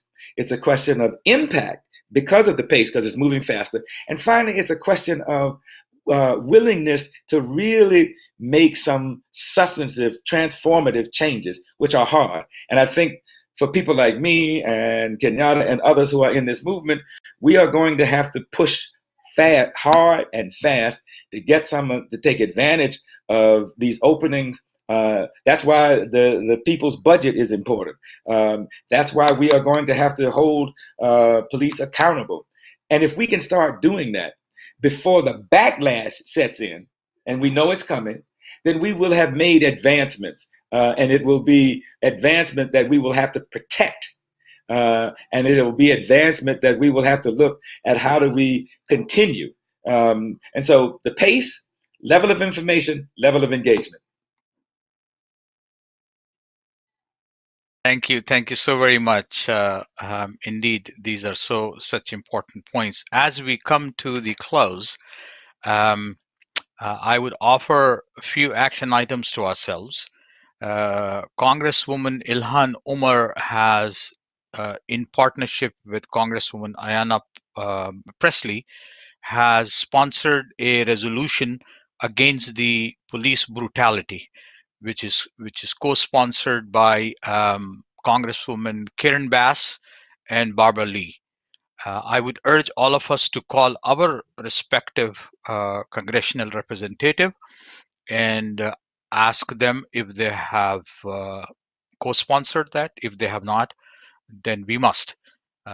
Assuming that most of the people who are watching this program tonight are from San Gabriel area, Judy Chu most likely is your congressional rep, or Gil Cisneros from Congressional District 45, I believe. And you need to call your congressional rep and make sure that they co-sponsor the resolution by Ilhan Omar and Ayanna Presley. The second action item that we must do also is Black Lives Matter has a petition online on their website to defund police, which we should sign immediately. Every person whose tax dollars are being spent on killing people in broad daylight legally, we should be ashamed of ourselves if we don't do that, and therefore we should sign on to this defund police. And thirdly, and also the people's budget, of course. And thirdly, I think we need a great deal of support to our local and national organizations, Black-led organizations, particularly locally here, the Muslim ARC, undoubtedly ISLA LA, and I know that ISLA has had a variety of interactions with various communities, particularly with San Gabriel Valley Masjid in the community, busing folks to spend the night at the masjid, and a great deal of interaction. But I think other communities must also replicate that. Dignity and Power Now doing phenomenal work in LA, fighting for just causes on our behalf, and I think they deserve our support. And so, of course, is ISLA LA. And I close and I ask Imam Jihad to close with a prayer, but before Imam Jihad closes us and sends us home with a prayer, I personally feel, and I think all of us are in the same boat, over the course of last 3 odd months, we are being tested in this tribulation of the God-sent virus, coronavirus, COVID-19, and now we are dealing with a people-made virus, which is racism. Both are equally harmful. I think we will find cure for COVID faster than we can find cure for racism, because this is a centuries-old problem that that impacts and affects us. So let's continue the protest. Protest is a requirement, not an option. Without protest, no one cedes power. As Frederick Douglass said, no power yields, and I think power corrupts and absolute power corrupts absolutely, something to that effect. So protest is required, and demanding change in policy is necessary. And of course, as believers, we believe prayer is essential. So with that, I would request Imam Jihad to please please come forward and make a dua and send us home in peace. And I again like to thank the Eid United brothers and sisters who invited all of us. And may Allah bless each one of you for staying this late. It's about 10:30, and Lamia, I particularly, as a parent of grown-up children, I know exactly what it takes to have young kids at home and still be able to do this. Bless your heart, and may Allah bless you and your children. And Imam Jihad, we love you for the sake of Allah. Sister Kenyatta, you are an inspiration for us. Keep fighting the good fight. You are an inspiration for us. And Baba Akili, we have to sit at your feet and learn a lot. Right behind you, my brother Malcolm X, reminding us those who don't stand for something will fall for everything. God bless you. Jazakumullah khairan. Imam Jihad, it's all yours.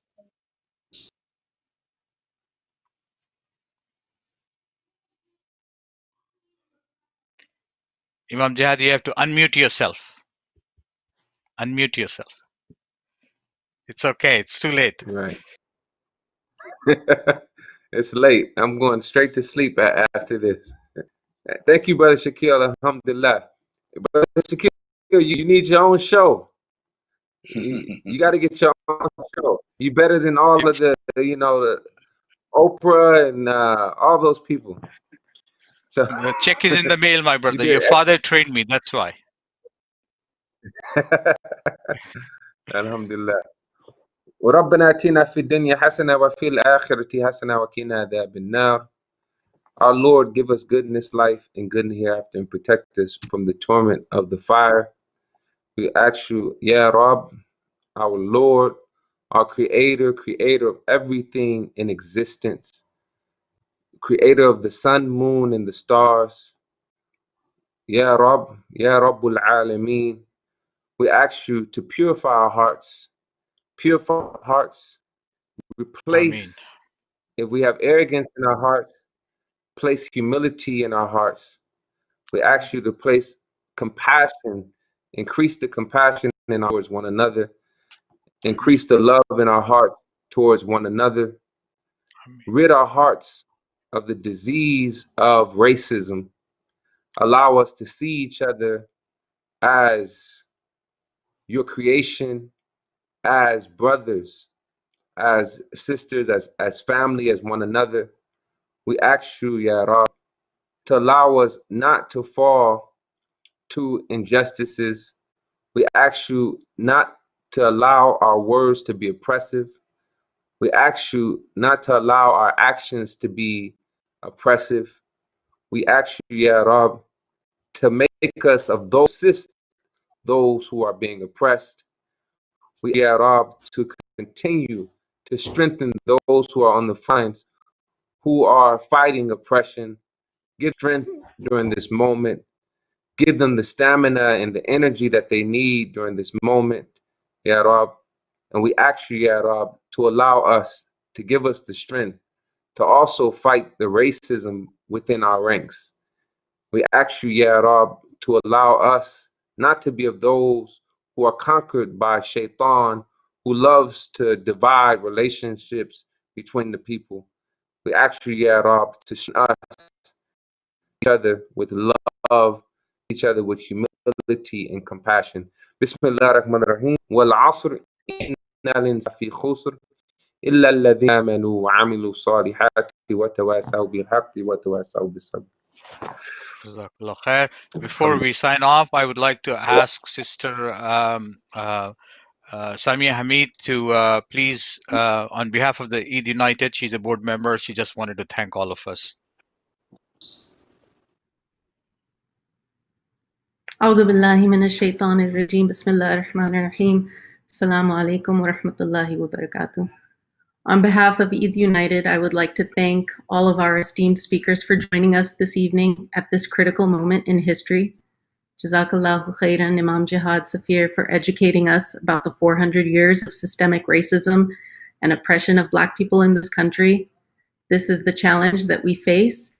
And thank you, Imam, for leading the way in the Muslim community to address this issue and for outlining the action items that all Muslims should be following to demonstrate Muslim solidarity with the Black community right now. These action items, for those who have not seen them, can be found on Isla LA's social media as well as Eid United's social media pages. We will continue to follow your leadership, Imam, in the days to come, inshallah. Thank you, Brother Shakil Sayed, for discussing the existence of anti-Black racism within the immigrant Muslim community. The time has come for the Muslim community to confront head-on the uncomfortable truth of anti-Black racism and colorism within our community and to take active steps to combat this through education and dialogue.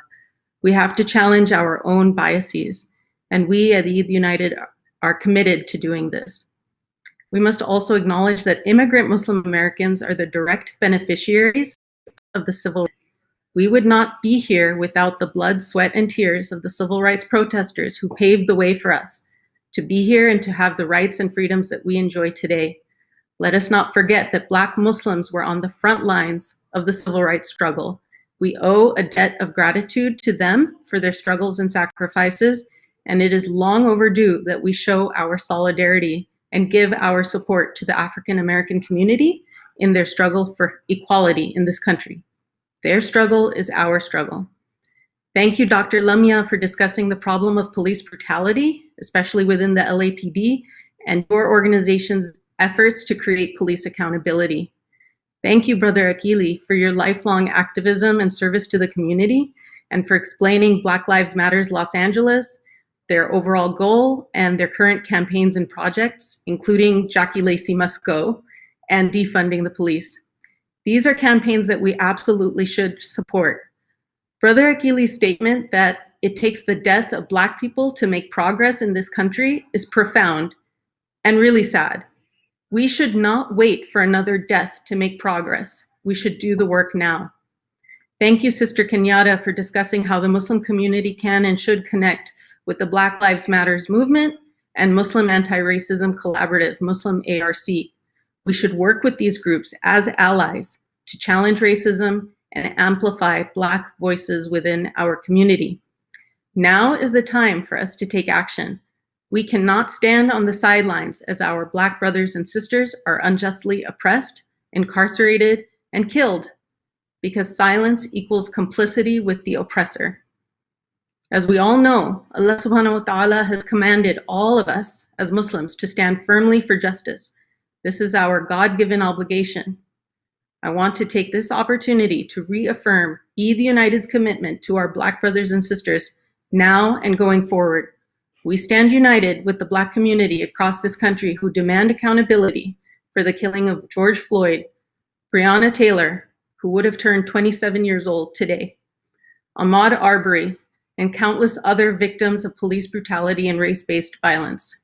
We demand an end to police brutality against the Black community. We also call for an end to state violence that we have been witnessing against peaceful protesters. No one should be tear gassed or shot with rubber bullets for exercising their First Amendment rights. Until our Black brothers and sisters can live with dignity and safety, we cannot live with dignity and safety. Eid United will continue to use its platform to amplify and uplift the voices of Black Muslim scholars, activists, and leaders to spread awareness about social justice and racism. This program is just the beginning. We look forward to continued collaboration, inshallah, as we fight systemic racism inside and outside of our community. Before I conclude, I want to implore all of you who are watching this program to take action to support the Black community. Prophet Muhammad sallallahu alaihi wasallam said, "Whosoever of you sees an evil, let him change it with his hand. And if he is not able to do so, then with his tongue. And if he is not able to do so, then with his heart. And that is the weakest of faith." Brother Shakil already outlined many of the things that we can be doing.